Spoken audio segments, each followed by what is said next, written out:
निर्गमन ग्रंथ अध्याय 2। मूसा का जन्म। लेवी वंश के एक व्यक्ति ने एक लेवी वंश कन्या से विवाह किया। उसकी पत्नी गर्भवती हुई और उसको एक पुत्र उत्पन्न हुआ। माता ने यह देखकर कि बच्चा सुंदर है और उसे 3 महीनों तक छिपाए रखा। जब वह उसे और अधिक समय तक छिपा कर नहीं रख सकी तो उसने बेत की एक टोकरी ले ली और उस पर चिकनी मिट्टी और डामर का लेश लगाया। उसने उसमें बालक को रखकर उसे नील नदी के तट के सरकंडे के बीच छोड़ दिया। बालक की बहन कुछ दूरी पर यह देखने के लिए खड़ी रहा करती कि उस पर क्या बीतेगी। फिरौन की पुत्री नील नदी में स्नान करने आई। इस बीच उसकी सखियां नदी के किनारे घूमती रहीं। उसने सरकंडे के बीच उस टोकरी को देखा और अपनी दासी को उसे ले आने को भेजा।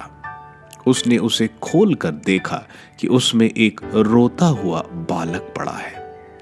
उसे तरस आया और उसने कहा, यह इब्रानियों का कोई बालक होगा। बालक की बहन ने फिरौन की पुत्री के पास आकर पूछा, क्या मैं इब्रानी स्त्रियों में से किसी दासी को बुला लाऊं जो आपके लिए इस बालक को दूध पिलाए करे? फिरौन की पुत्री ने उत्तर दिया, हाँ, यही करो। लड़की बालक की माता को बुला लाई। फिरौन की पुत्री ने उससे कहा, इस बालक को ले जाकर मेरे लिए दूध पिलाओ, मैं तुमको वेतन दिया करूंगी। वह स्त्री बालक को ले गई और उसे दूध पिलाया। जब बालक बड़ा हो गया तो वह उसे फिरौन की पुत्री के पास ले गई। इसने उसे गोद लिया और यह कहते हुए उसका नाम मूसा रखा कि मैंने इसे पानी में से निकाला। मूसा का पलायन। जब मूसा सयाना हो गया तो वह किसी दिन अपने जाति भाइयों से मिलने निकला। उसने उन्हें बेगार करते देखा और यह भी देखा कि एक मिस्री उसके एक इब्रानी भाई को पीट रहा है।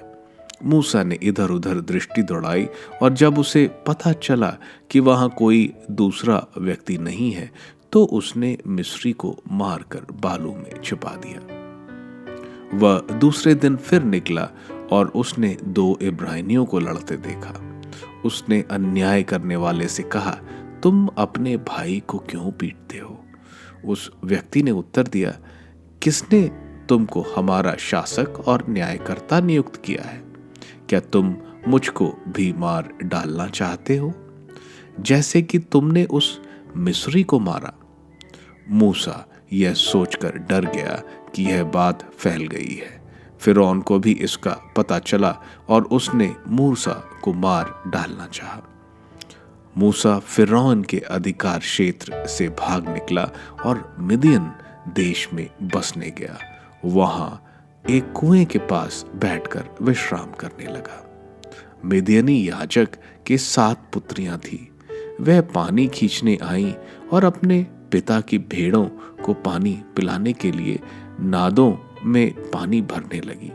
कुछ चरवाहों ने आकर उन्हें भगाना चाहा, लेकिन मूसा ने उठकर उनकी सहायता की और उनकी भेड़ों को पानी पिलाया। जब वे अपने पिता रऊएल के पास पहुंची तो उसने पूछा, तुम लोग आज इतनी जल्दी कैसे लौट आई हो? उन्होंने उत्तर दिया, एक मिस्री ने चरवाहों से हमारी रक्षा की।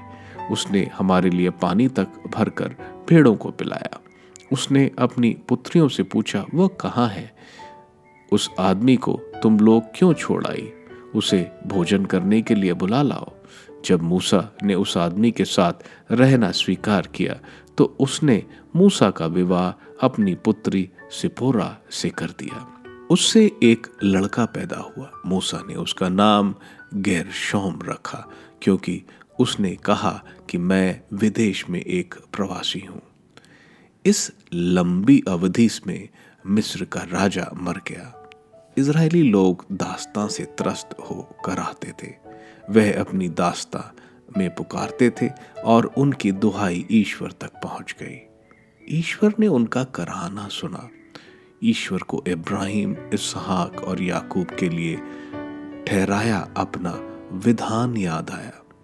ईश्वर ने इस्राएलियों की ओर दृष्टि की और उसे उनकी चिंता हुई।